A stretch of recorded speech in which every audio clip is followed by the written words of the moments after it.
lot of times on my channel, I do videos letting you know the things that are not so good about Florida. And the reason that I do that is because everyone everywhere, as a real estate broker, I am a real estate broker in Florida. Everyone is going to tell you the wonderful things about Florida. And to some degree, I'm sure if you don't live here and you've visited a few times and you're thinking about moving here, you need someone who's going to be honest with you. And I always say when I put those videos out that talk about things that aren't so good about Florida, they're very much put out with the purpose of education, because not so much to come across negative, but to say, look, these are the things you really should consider. Because if I were moving to, let's just say, where you live, you would tell me the good and the bad, and then I would decide if the good outweighed the bad. So here recently, I've put out a few videos telling you why I wouldn't move to Cape Coral, why I wouldn't move to Marco Island, why I wouldn't move to Naples. And sometimes I take a little bit of heat for that because people say, well, is there anything good about it? Or you just told us everything bad? Or I don't know how you sell anything as a real estate agent when you're telling everybody bad things. And again, for me, I'm just trying to be honest and real, because that is exactly how I would want to be treated. And then I would want to make my own decision. So because I've put out a lot lately of videos of reasons that I would not move to coastal Florida, and by coastal Florida, I mean exactly what I'm saying. Up and down the coast in the areas that you're probably familiar with, the areas that you visited, the areas that have made you fall in love with Florida. So I put out recently a video talking about the reasons I would not move to Florida, and they are honest things that you may or may not have thought of, but I'm saying them so that you can think them through and see if Florida is the right place for you. So in today's video, we are going to talk about the more positive side, the good things about Southwest Florida, the honest good things, not so much the obvious, well, there's a beach and the sunshine and you have golfing. We all know that. But I'm going to talk about some things that maybe you had not thought of. All right, number one, safety. As a whole, Florida is very safe, but specific to the coastal areas, and some more than others. You know, Panama City, if you do just a simple lookup, this is not Barrett's opinion, this is anything that anybody can publicly search, put out there by public resources. Panama City is going to have more crime than Estero.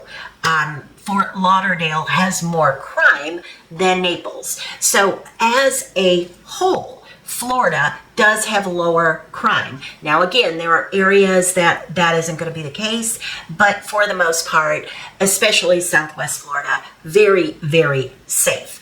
And I would always suggest that if you are zooming into an area and you're starting to discover an area and you think it might be the place for you, always, always, always check the crime rate. And when you're doing your research online, always look, is this property crime? Is this car, kind of petty theft, car crime type stuff, breaking into a car and stealing stealing a cell phone or something? Or are we talking about murder?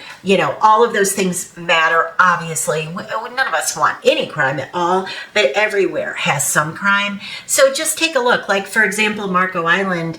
I think there's been one murder on Marco Island in the past maybe 3 years, the last I checked. So there's essentially no crime. So as a whole, area to area, you have a lot of places to choose from that are really safe. Now, number two may seem like one of the obvious ones, but it is stunningly beautiful. What do I mean by that? The whole area is in HD. It's light and bright. Like if you are at home right now in this December winter and you look out your window and you are in the Midwest or you're in the Northeast, I would guess that you are looking at gray skies. As I look out the window in Florida, I am looking at bright blues and bright white fluffy clouds and pinks and purples. The area is stunning, especially in the winter. The breeze and the rustle of the palm trees. It's just, as a whole, it's very, very pretty. And especially the coastal areas, because we do get so much tourism, they make sure that the landscape is pristine. There's flowers up and down every road. It's just a very, very aesthetically beautiful area. Number 3, you're never bored here. Never. Just going outside is an event. When someone says to you, well, what are you going to do today? Well, you know what? I plan to go on my lanai, sit on my lounger, read a book, and sit in the sunshine. That in itself is not boring. You always have something to do. You can always go to the beach. If it's raining, you can always go to a little cafe, have some coffee, let the rain fall, and watch the beauty. Watch the birds, the pelicans, the wildlife.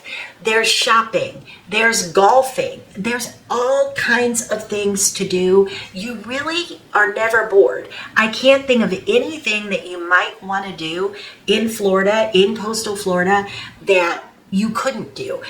Anytime somebody says it's boring there, I always wonder what it is they want to do, because you can always get some exercise, you can work out, you can take a walk. Like I said, you can go to a restaurant, you can go shopping. There are groups everywhere. There are painting groups, there are hobby groups. There's just things to do all over the place. So if you want to get yourself plugged in, you absolutely can. And then the last one, and this one is going to sound a little bit strange to you because I say the opposite of this as well, but there is affordability in Florida if you have an agent who will work with you and look for you. Because what we can see that you may not be able to see is, let's just say in a condo, I get calls all the time where somebody will go on one of those internet sites online, and they usually go to one of the big ones, and maybe it rhymes with pillow. You know who I'm talking about. And they think that they've found a beautiful, stunning, enormous condo for $200,000, and they can't believe it's 2,000 square feet, and it comes with golfing, and it's furnished, and it has high ceilings, and it's $200,000, and they're so excited.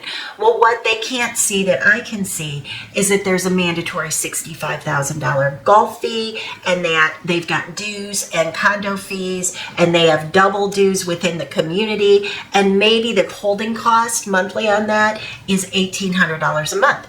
I can see that. You can't see that. So if somebody says to me, look, I have a budget of $300,000. I'd love to have 2 bedrooms and a den. I would love to have a water view of some sort, even if it's a little lake. I can direct them to the areas where they can find that. When it's something that's difficult to find, we as good agents should find that for you, because we should know the communities that offer those things that are in the price points that are a little bit more challenging. And by the way, along that note, if you are looking, whatever it is you're looking for, and if you're struggling to find it, reach out. Like I said, I am a real estate broker. My information is always down below. So call, text, email. We can set you up a search specific to what you're looking for. I hear it all the time that agents will say, well, I don't have a way to kind of filter out lower condo fees. Well, yes, you do.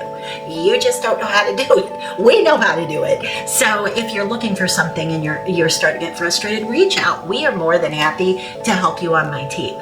So those are the things that I would say are wonderful about our area. And if you're looking to buy in Florida, watch the good and the bad. You don't want to shut out the bad, because that's when you get disappointed and you have expectations that aren't quite there. So anyway, as always, like I said, my contact information is below, and I'm always happy to help.